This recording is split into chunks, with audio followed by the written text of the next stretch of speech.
இப்போ மில்க்னா எந்த மாடுனா அதிகம் கறவை கிடைக்கணும்? HF மட்டும் தான் மில்க்ல அதிகமா கிடைக்குங்க. ஃபேட் எஸ்னப் கம்மியா தான் வருங்க. ஜெர்சி அதோட கொஞ்சம் கம்மி வருங்க பால். எஸ்னப் ஃபேட் வருங்க. கிர்லேண்டா, HF கிராஸ் எல்லாமே பால் கொஞ்சம் கம்மியா வரந்தாலும் ஃபேட் எஸ்எம் நல்லா இருங்க. உங்களுக்கு சிவாஜ் HF, ஃபயர் சைவ், குரு சைன்ஸ், சிம்லண்டோ அதெல்லாம் பார்த்தீங்கன்னா உங்களுக்கு இதுல மிக்ஸ் ஆனது. சிவாஜ் HF கூட நம்ம சொல்றோம் ஜென்ரலா ஒரு வார்த்தை, ஆனா அது சிவாஜ் HF கிடையாது.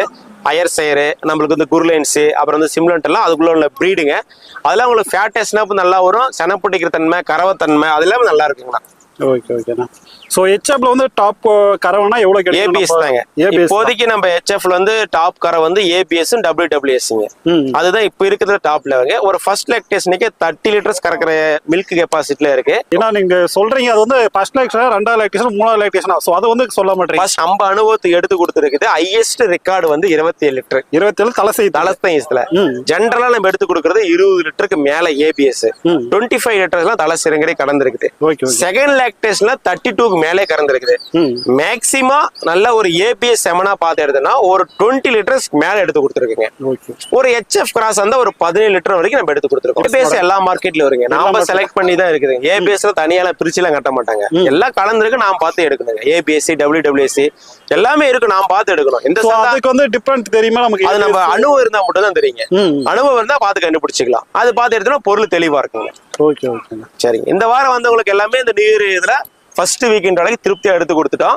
ரெண்டாவது நம்ம 1-2 நமக்கு மாத்தி அட்ஜஸ்ட் பண்ணி கூட கொடுத்துட்டோம். எப்படின்னா அவர் கொஞ்சம் சின்னதா பார்த்து எடுத்துட்டு கொஞ்சம் பெருசா பார்த்து எடுக்கணும். ஒரு கொஞ்ச நேரத்துல சொன்னார் 5 நிமிஷத்துல. அதுக்கு மாட்டுக்காரர்கிட்ட கொடுத்துட்டு உடனே மாத்தி அனுசரிச்சு வந்தவங்களுக்கு திருப்தியா அவங்க மனசு திருப்தியா போற மாதிரி நம்மளுக்கு ஃபோன் பண்ணக்குள்ள எவ்வளவு ஹாப்பியா ஃபோன் பண்ணாங்களோ, சந்தோஷமா ஃபோன் பண்ணாங்களோ அந்த சந்தோஷத்திலே திருப்பி அமைச்சிடும். அதான் நம்மளுடைய கடமை. எதை வச்சு நான் சொல்றேன்னா மாடுடைய குவாலிட்டி, ரேட்டு வைஸ்ல, கிளைமேட் அடாப்ஷன்ல முன்ன அவங்க திருப்தி ஆகணுங்க. நமக்கு வாரனா மாடு பார்த்துட்டே இருக்கிறோம்.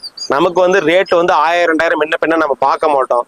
எதை வச்சு சொல்றோம்னா ஒரு 20 மாடு இருக்கிறப்ப 20 மாடு கிராஃப் படியெல்லாம் எடுக்க முடியாது. ஒரே ரேட்டு தான் எடுக்க முடியல. ஒரு மாட்டுக்கு 1000-2000 எச்ச கூட இருக்கலாம். அது ஒண்ணு தப்பு இல்லை. அந்த பொருள் கறந்துட்டா ஒண்ணு நம்மள எதுவும் கேட்க மாட்டாங்க. அதுக்கு தகுந்த மாதிரி அவங்களுக்கு மனசுக்கும் பிடிக்கணும். அந்த 1000-2000 அவங்க கிட்ட கேட்கணும். போயிட்டு ஒரு மாடு எடுக்க வரோம்னா நாம ரேட்டு பேசி முடிக்க கூடாதுங்க. அவர்கிட்ட போய் கேட்கணும். அதான் இந்த மாதிரி எவ்வளவு சொல்றாங்க, இவ்வளவு வரைக்கும் முடியும், உங்களுக்கு ஓகேவா, உங்களால ரெடி பண்ண முடியுமா? அந்த டிஸ்கஸ் இல்லாம நம்ம மாடு எடுக்க மாட்டோம். உங்களுக்கு ஓகே எடுத்துக்கலாம்னு சொன்னா மட்டும்தான் மாடு வெளியே ஒன்று கட்டுவான். கட்டிட்டு நான் அவர்கிட்ட கேட்பேன் 2 நிமிஷம், ஆனா இந்த மாடு ஓகேவா, உங்களுக்கு பிடிக்குதா, திருப்தியா அப்படின்னா மட்டும்தான் எடுத்து கொடுப்பேன். நம்ம அந்த அளவுக்கு பார்த்து செலக்ட் அந்த அளவு இருக்கும். ஒரு மாடு எடுக்க வந்தா கூட அந்த சந்தையே 10 ரவுண்டு அடிச்சுதான் நம்ம எடுத்து கொடுப்போம்.